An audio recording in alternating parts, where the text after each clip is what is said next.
Hey dearies, welcome back. How many besties do you have? I hope they're nice, because today we're talking about the worst friends ever, and some of these friends ate their besties. Or maybe it's just a myth. So if you care about your best friend and want more friends, make sure to like the video, subscribe, and turn the bell on. Trust me, I'll protect you. You know when it's your birthday and you get a big, beautiful, yummy, delicious cake with a candle on top? If you had a cake, what number would the candle say? Well, imagine if you were singing the happy birthday song, then suddenly someone smashed your face into the cake. This is a tradition in certain cultures, and it's actually so dangerous because what if something gets in your eye and you die? That's exactly what happened to this poor girl. Let's take a look. They smashed her head into the cake, but didn't realize there were wooden sticks inside holding it together, and one pierced her eyelid, getting stuck in her eye socket. Blood poured from the wound as she screamed in pain. She was rushed to the hospital where the stick was carefully removed, but if it had been just an inch to the right, she would have gone blind. Oh boy, that's so gross, and censoring all the gore took me forever. I didn't want to freak you out too much, so that's why I censored it, because you're too innocent for this. But yeah, I mean, I think this should be common sense, guys. Like, why would you push someone's face into a cake? That's just asking for disaster. First of all, you ruin a perfect cake, and secondly, you put someone's life at risk. I don't know why people do this, but if someone did it to me, I'd call the cake police. Then I'd sue them for extra cakes and my missing eye. Next time you have a birthday, dearies, please keep your face away from the cake so no one can smash it into the cake. Got it? A lot of us get dared by our friends to do crazy things. For me, the craziest thing was when my friend dared me to say skibidi toilet when the teacher called my name during attendance, and I did it, and well, let's just say I didn't have friends anymore. Now, there was this boy who was dared to eat a slug, and he actually did it. No amount of money would make me eat a fricking slug. That's nasty. I'm pretty sure you can get sick from doing that. And that is exactly what happened to this poor little boy. He got really sick, and let's see if he lived. A teenager ate a live slug on a dare with his friends in 2010. The next day, he was dizzy, nauseous, and felt a weird pain in his leg. Doctors discovered that he had contracted a rare parasite. There was no treatment, and usually the body would just get rid of it by itself. But the parasite's larva got into the teen's brain through his bloodstream, causing him to fall into a coma for over 400 days. When he finally woke up, he had severe brain damage and could only control his eyelids and breathing. He spent the next 8 years completely paralyzed until he passed away from respiratory failure in 2018.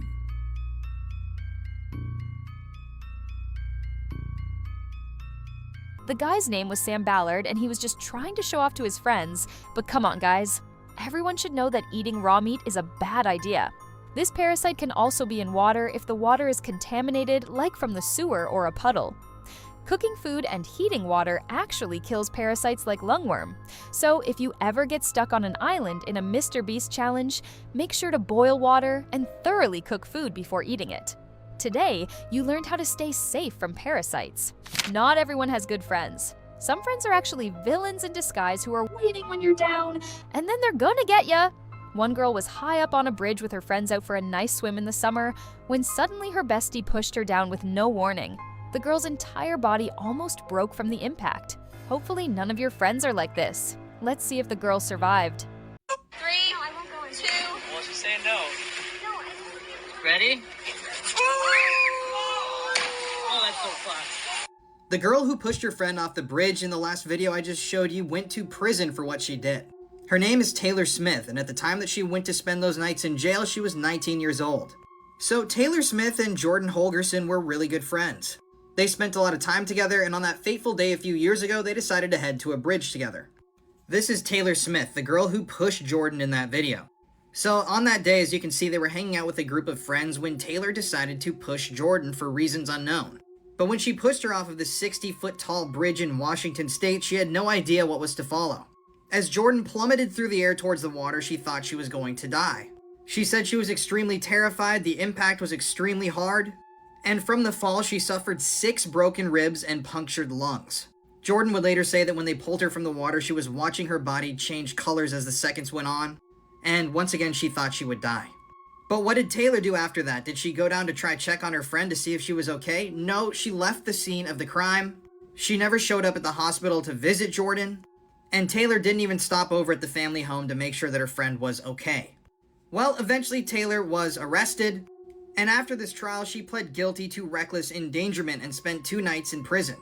Still, to this day, it's unknown why Taylor pushed her friend off of the bridge that day. But thankfully, Jordan was able to make a full recovery and she had no real lasting permanent side effects from this incident. The girl who pushed her friend down was only in jail for 2 days. 2 days. That's nothing for almost killing someone. Hello, where is justice? I think that most people don't understand that falling in water isn't like a cartoon. Here's a quick science lesson, dearies. Imagine water is like a crowd of people. If you walk into them slowly, they can step aside and let you through. But if you run full speed, they don't have time to move and you crash into them. And that's what happens when you fall from high up, because gravity makes you go faster and faster. So by the time you hit the water, it can't move out of the way in time and pushes back hard, and all your kinetic energy hits at once. That's why falling into water from high places can hurt a lot, instead of feeling like a soft splash. I gotta admit, guys, I don't actually have a bestie in real life. I know I'm lame, I'm such a loner, but I just don't trust anyone enough. And after this next story, you might not either. A few years ago, 2 boys were out hanging around and goofing off until one of them got really sick. The other friend took him home, but he was driving after drinking, which is always deadly. Make sure you learn this lesson by watching this video, so when you get older, you don't make bad decisions.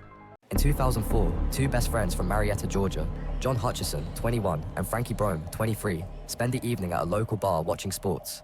They drink more than they intend, and as the night wears on, Frankie begins to feel sick. John, like most people who've had too much, insists he's fine to drive. He helps his friend into the passenger seat, climbs behind the wheel, and heads toward home. Between the booze and John's erratic driving, Frankie leans out the window to throw up. John, distracted by the music, slowly drifts into the oncoming lane. When he looks back up, he's blinded by the high beams of an approaching car. He panics and jerks the wheel. The truck veers off-road, clipping a telephone pole support wire. The side mirror is ripped clean off, but so is Frankie's head. What? Oh my god, that's insane, but why didn't he just call a taxi instead of driving at this time? What a bad idea. I'm sure he's gonna notice the missing head and freak out and crash, right? Whether John understood the gravity of the situation remains unclear, but in his intoxicated state, he drove the remaining 12 miles home, went inside, and promptly fell asleep. The following morning, a neighbor discovers Frankie slumped in the passenger seat of John's truck and calls the police. When the officers arrive, they wake John, still inebriated from the night before. After a brief exchange, police arrest him, noting his visible remorse. Although John faced charges related to the fatal incident, the victim's family pleaded on his behalf, acknowledging it was a tragic accident between close friends. As a result, John would spend just 2 weeks in jail before being released. Well, that's a careless friend and a bad one too. Like, sure, he's nice for trying to drive his sick buddy back home, but driving when you're drunk is objectively evil. These people put not only themselves at risk, but innocent people as well, because they could hit others. It's weird though how the friend driving didn't notice his bestie's head was missing. Kinda bizarre. The dude was probably talking to his headless buddy the whole drive home. Some people's best friends are actually animals. For most people, it's a dog, and for some, it's a cat. But for this person, it was a crocodile. Mine's a crow who flies around my house all the time, but I'll tell you about him later. First, let's look at the horrifying incident of this man who made a crocodile his best friend. He pulled the dying crocodile from the riverbank and took it home to treat its injuries. For 6 months, he kept it in a secret pond behind his house, where he would feed it 9 pounds of meat a day. He even slept beside it, thinking his love would heal its wounds. And when he tried to release it back to the wild, the crocodile refused to leave and ended up staying with the man for over 20 years. Now, during this time, they performed shows for tourists. And when it finally died, the man held a public funeral where he sang a song for his crocodile friend. Am I the only one who thought the crocodile would eat the owner? You right. Totally unexpected that the crocodile passed away. Anyway, I'm surprised a croc can be a friend to a human because crocs aren't exactly known to be caring and loving. They're literally small dinosaurs. If I had a dinosaur pet, I'd want an Argentinosaurus because it's the biggest dinosaur ever. Do you like dinosaurs? What's your favorite? We all have Roblox friends, right? Well, some of these friends are actually hackers that are trying to steal your account, and some are simply trying to destroy your life. This one girl had a horrible friend experience in Roblox.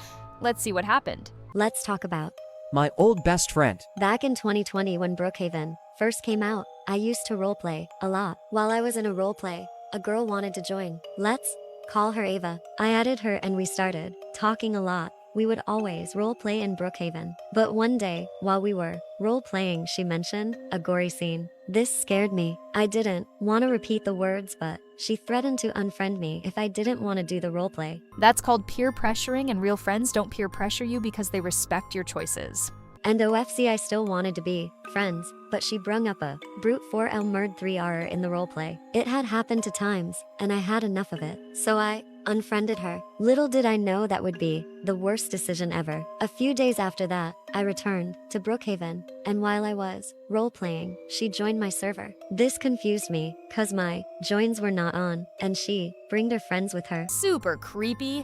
Not sure how someone would join you if your joins are off. They started to surround me and ask why I unfriended her. Again, this scared me, so I left. I decided to talk to another old best friend I had until I looked in my chat and it said I told her hello. I did not do this. I got goosebumps, but she understood, and we decided to get it off our mind by playing Adopt Me. While we were playing, my friend Pat said she had received a private message from a girl saying to not trust me. And then it was Ava. I still don't know to this day why she still holds a grudge against me. But bye guys, and be careful of who you friend. Some people don't take rejection well, and when they get rejected, they start stalking you and try to forcefully become your friend.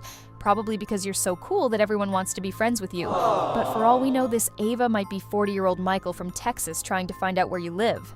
Stay safe out there. Who is the worst friend in cartoon history? Is it Mordecai from the regular show? Or Blue from Foster's Home for Imaginary Friends? Or Patrick from SpongeBob? A lot of people don't realize how bad of a friend Patrick really is. But this dude does a deep dive on it to explain how horrible Patrick was to SpongeBob. Let's take a look and tell me if you agree or disagree. Patrick is not a good friend at all. So Patrick claims to be SpongeBob's best friend, right? But let's look at all what he's done to SpongeBob. To start off with, he tried to steal his pet snail. Even though Gary was all over Patrick trying to get the cookie out of his pocket, Patrick assumed that meant Gary wanted to be with him instead of SpongeBob, and he refused to give Gary back. Even though it could clearly hurt SpongeBob, Patrick didn't care. He was just going to take his pet and just not care at all. He even tried to steal his grandma's love. Oh, what the heck? That's weird. Like, what is wrong with you, bro? And then, of course, there was the Valentine's Day episode, where Patrick got so impatient waiting for SpongeBob's gift that he ended up going into a complete rampage. I defy you, Heartman.